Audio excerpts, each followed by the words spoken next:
La primera entrevista y estamos con el ex viceministro del Interior, Ricardo Valdés. Ricardo, ¿qué tal? Buenas noches. Buenas noches, Mario.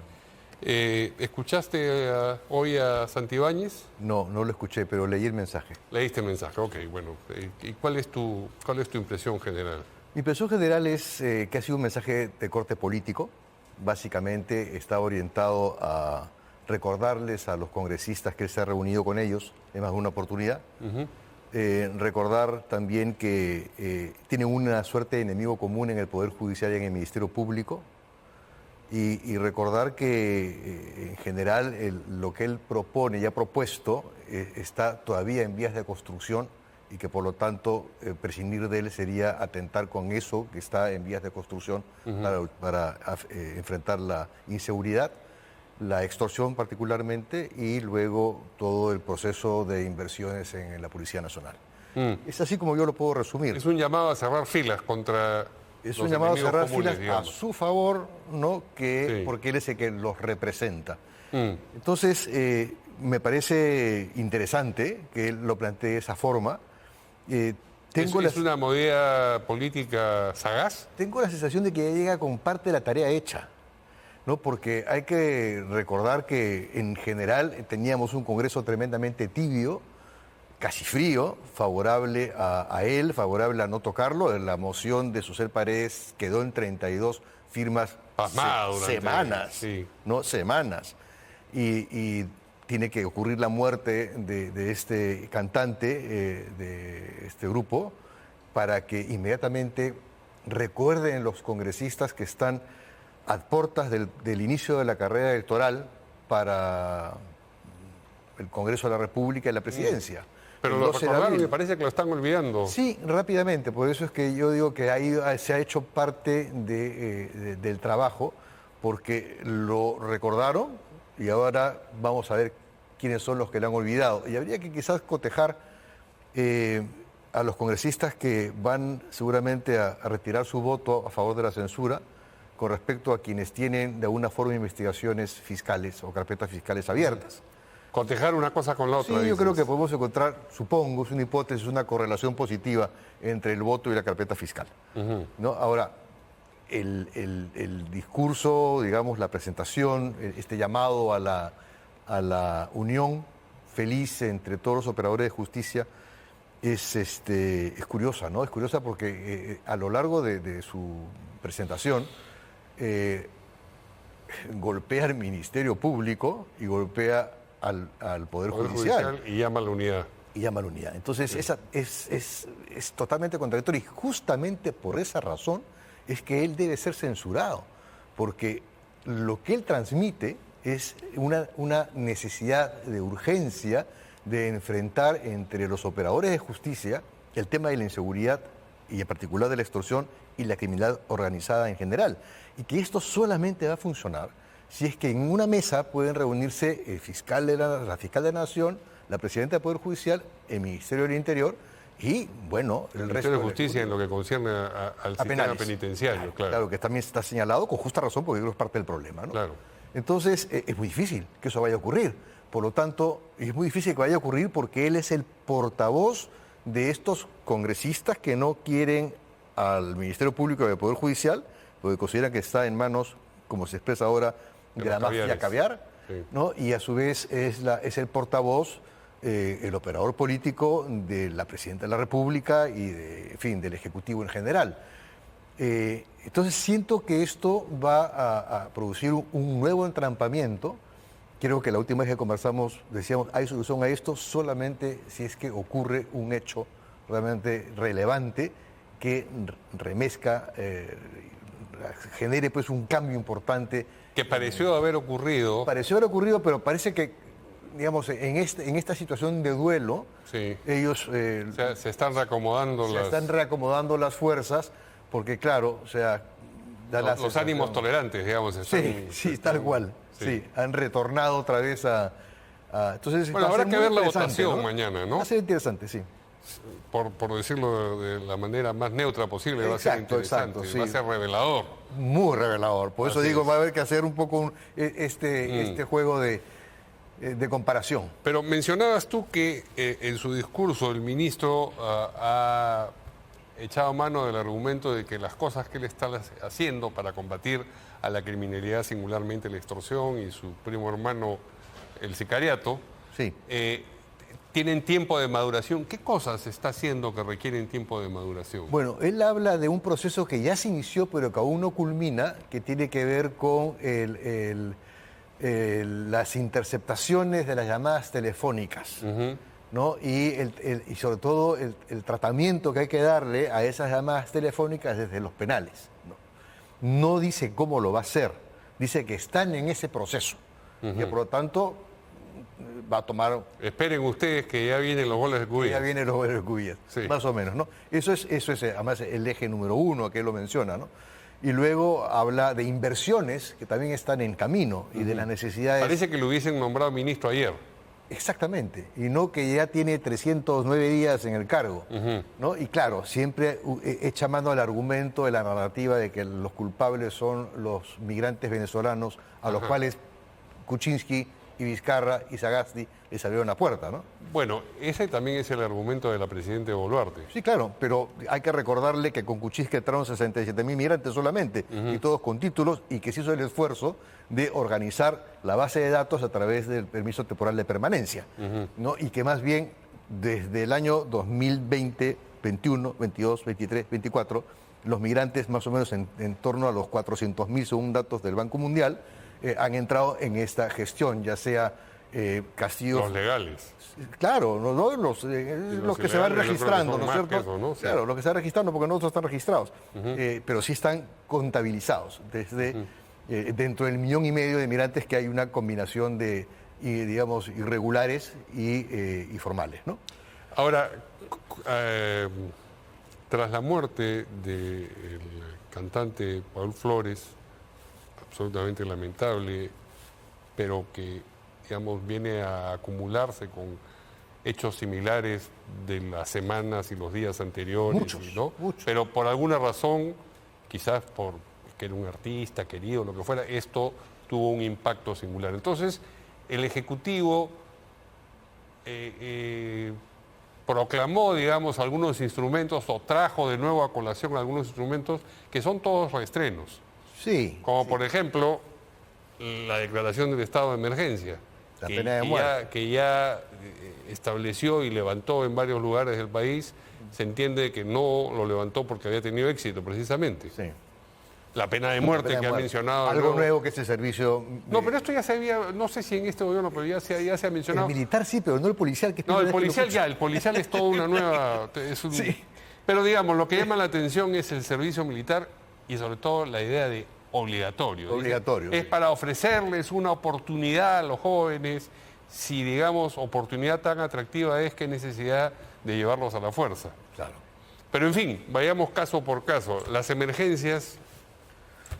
Bueno, las emergencias, ¿por qué se hacen? ¿Por qué se dan?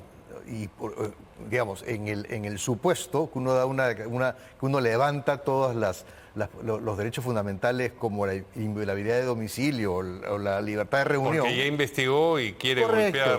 Correcto, ¿no? Porque quiere sorprender y Sí. detener en un conjunto muy grande de direcciones y domicilios que ya están registrados, ¿no? Pero sabemos que eso no va a ocurrir, porque Porque esto... se está poniendo la carreta delante de los caballos. Porque Se declara fue un emergencia impulso. sin haber hecho el Fue un trabajo de impulso, inteligencia. ¿no? Exacto. Entonces, y ahí está, ¿no? La primera medida fue esa. Luego la señora Presidenta de la República salió con el tema de la pena de muerte. Que ahora está pensando firmemente en eso, de manera que antes no era muy firme el pensamiento. No sé, Sí, o sea, uno tiene yo que sé. tomarle la palabra y decir Claro, que lo que está diciendo claro. está... Es que está tremendamente gobernante en esta conmovida, ocasión, ¿no? Sí, tremendamente conmovida en ese sentido, por esas razones que está proponiendo algo que tiene para empezar, tiene que cambiar la Constitución. Para empezar, ¿no? Entonces, porque pena de muerte en la Constitución, traición a la patria. Nada más. Y terrorismo. En situación de guerra, además. Y terrorismo, ¿no? Que por ahí están levantando, creo yo, que con un doble agenda terrorismo urbano y tener agua terrorista, porque tienen, creo que, bueno, pero igual, esto no se puede condenar a nadie a la pena de muerte si no hay un proceso judicial. No estamos en un régimen polpotiano. Sí. Entonces, en fin, ahí está, eso es lo segundo, que también eso no va a ocurrir. Y si ocurre va a tomar 5 años. Sí, pues, ¿no? O sea, no es algo que, digamos, se levante ahora y eso lo relaciona Santibáñez porque se cierra su presentación de Santibáñez con el retiro de la Corte Interamericana, ¿no? Entonces, que también haría falta para ir adelante con la pena de muerte, pero que no es algo que se produce de la noche a la mañana. Correcto. ¿No? Eso es por eso que son un quinquenio más o menos lo que tomaría todo este proceso. Entonces, y ahí tenemos una segunda... Pero mueve emociones. Sí, pero decir esto... Pero es inviable en el corto plazo. Claro, pero digo, mueve emociones y es por eso que se lo trae a colación, se lo menciona, porque quieren sintonizar con el hartazgo de la ciudadanía, que está realmente no solamente mortificada, sino con mucho miedo como consecuencia de este crecimiento exponencial de la violencia, ¿no? Entonces, ella tiene que de alguna forma sintonizar y hacer sentir que algo se está haciendo, ¿no? Pero no sé si viste las escenas ayer del ministro del Interior que llegó a un lugar donde se había capturado a unos presuntos extorsionadores y las pifias y el rechazo de los ciudadanos ahí, digamos, transmiten un temperamento muy duro, ¿no? Muy duro. Sí. Ahora, fue un operativo muy curioso, ¿no? Porque al principio estaban deteniendo en el sur al líder de la zona norte. La verdad es que eso no lo entiendo. Creo que ahí hubo un error en el libreto que presentó el ministro. O sea, pues estaban capturando al líder de los Cono Norte, que eran responsables de este asesinato, en Lurín. Sí. Vaya uno a saber cómo es que el líder Cono Norte está en el sur. Servicio militar y o policial obligatorio. Vamos, eso es un absurdo, ¿no? O sea, la verdad es que también eso es totalmente inviable. Son 800.000 jóvenes los que cumplen 18 años cada año. Cada año, ¿no? Y a todos los van a obligar a entrar, o si no van a hacer diferencias. Es decir, apenas pueden con el servicio militar voluntario, apenas se pueden con eso. Entonces, nuevamente es una medida demagógica, populista, para hacer sentir algo estamos haciendo. Entonces, y la verdad es que porque da la sensación de rigor, de severidad, ahora les vamos a cortar el pelo a todos y van a tener que ranear y entonces eso los va a alejar de la tentación de engrosar las filas del crimen. Con una presunción bastante lamentable y agresiva con los jóvenes del país. Porque de alguna forma están diciéndoles, todos ustedes, estos 800.000 que hoy cumplen 18 años, son presuntos delincuentes. ¿No? Son potenciales, digamos. Bueno, presuntos, porque si no, ¿por qué los obligas a hacer el servicio militar? ¿No? Potenciales, bueno, eso es una expectativa. Pero aquí hay una presunción porque los estás ya forzando a un servicio obligatorio. Claro. Y hay una cuestión de principio ahí, interferir el plan de vida de una persona que tiene 18 años para decirle durante 2 años, año y medio, lo que sea, tú vas a hacer lo que yo te digo, yo Estado te digo, es, digamos, un atropello a las libertades individuales que había sido dejado atrás. Sí, hace tiempo. Hace décadas. Sí, hace tiempo. Pero, ok, entonces hay un primer problema de principios, pero hay problemas operativos también. Hay problemas operativos, sin lugar a dudas, y eso es inviable. Eso no se puede poner en práctica tampoco de aquí en 5 años. ¿Y esto del servicio policial obligatorio? Eso no lo entiendo. Eso no lo entiendo.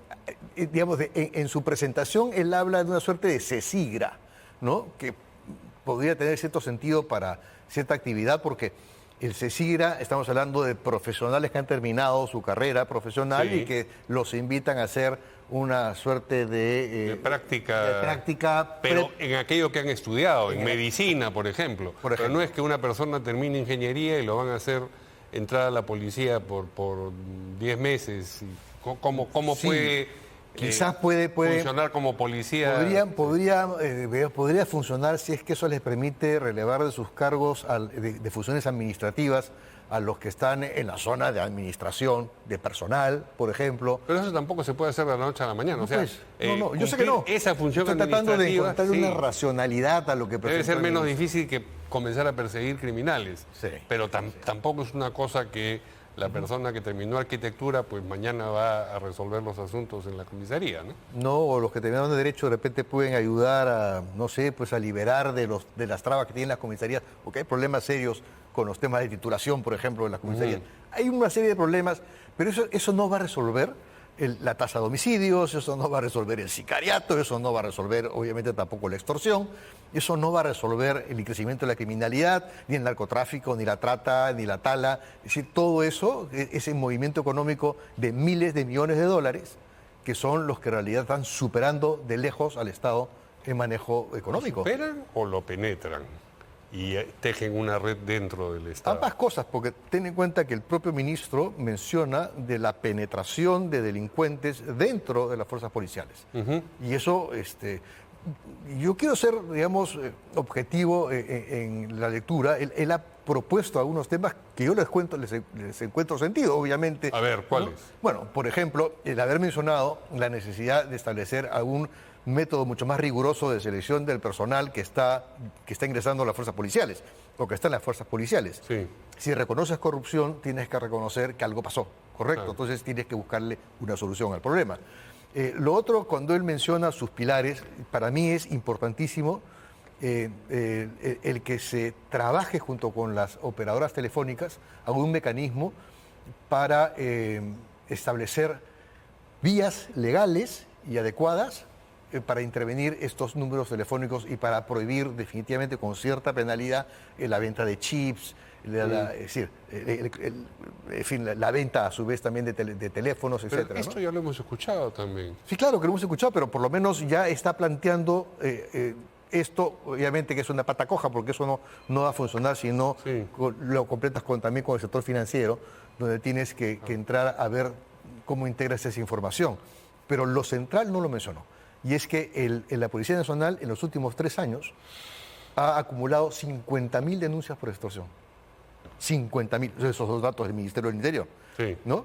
Entonces, más o menos 22.000, más otras 20.000, más unas 10.000, han superado los 50.000 en 2024, 2023 y 2022. La información que contienen esas denuncias es riquísima. O sea, en realidad lo que él debió de haber hablado, dice, yo quiero poner la tecnología a favor de la seguridad. Bueno, pues empieza a introducir esas 50.000 denuncias para empezar a modelar qué es lo que está pasando en extorsión a nivel de todo el país. Esa es la primera medida que tienen que hacer.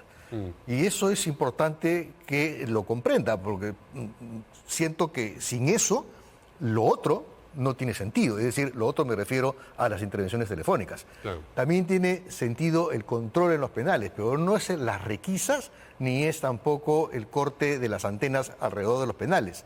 Es el control del acceso a los penales, porque en esos penales entran y salen los chips y los teléfonos. Claro. ¿No? Y ese control no puede seguir estando en manos del INPE. Y eso también tiene que plantearlo, ¿no? Ahora, el ministro del Interior, dice que parte de la responsabilidad está en el Ministerio Público y también en el sistema de justicia, el Poder Judicial. ¿Tú concurres con esa observación? Yo creo que hay problemas en el Ministerio Público y en el Poder Judicial. En el Poder Judicial hay una carga, es decir, monumental de trabajo y posiblemente hay muchas cosas que solucionar y que arreglar. Pero también es cierto que, por ejemplo, este tema de los centros de flagrancia, ¿no?, que el propio Poder Judicial está impulsando, carecen de la norma del Congreso para facilitar ese presupuesto. En el lado del Ministerio Público, tenemos un Ministerio Público que el Congreso, creo que a sabiendas, y además conoce el problema el propio primer ministro, le asignó del 100% del presupuesto solamente el 30%. Es decir, que lo dejó con 70% menos de lo que requiere el Ministerio Público para poder actuar y para poder realmente conducir la acción penal. ¿No? Y por otra parte, tenemos un Ministerio del Interior que podrá plantearnos lo que quiera el ministro, pero ya los propios policías lo dicen. Es decir, habla de control territorial, ¿con qué carros? ¿Con qué vehículos? Si realmente más del 50% de placa automotor no funciona. Sí. Hoy día salió la noticia de que el 84% de sus helicópteros tampoco funcionan. 84%. Sí, claro, de los helicópteros solamente hay uno que camina, que vuela. Uno de los 6 o 7 que tenían en funciones. Y eso es un tremendo problema, porque tú no puedes trasladar personal de un punto para otro. Claro. ¿No? Entonces, y además ya han tenido accidentes o aterrizajes forzosos estos helicópteros. Sí. Eso salió el día de hoy. Y bueno, y hay unas carencias gigantescas en lo más sencillo, para poder trasladar información. No tienen internet, no tienen capacidad de traslado de información las comisarías. Las comisarías no tienen radios. Los patrulleros están en muy mal estado. Dejaron caer el renting de patrulleros que era una solución rápida y sostenible para efectos del patrullaje. Entonces hay muchas cosas que podríamos enumerarlas, una larga lista Claro. de problemas al interior de la policía que no las van a solucionar tampoco en el corto plazo. Ya tiene el ministro casi un año, Sí. va a cumplir dentro de un par de meses el año, ya ha tenido tiempo suficiente. Y hay que decir, la presidenta Boluarte ha sido parte de digamos, gestión de de la la gestión de Castillo como sí, vicepresidenta claro. y esta. O sea, Como ministra también. Y como ministra también. Entonces, no pueden seguir echándole la culpa al pasado. Ellos tienen ya prácticamente en julio 4 años de gestión. Así es. Bien, muchas gracias al ex viceministro de Interior, Ricardo Valdés, por Un gusto. acompañarnos aquí en Portada. Y vamos hasta el Congreso,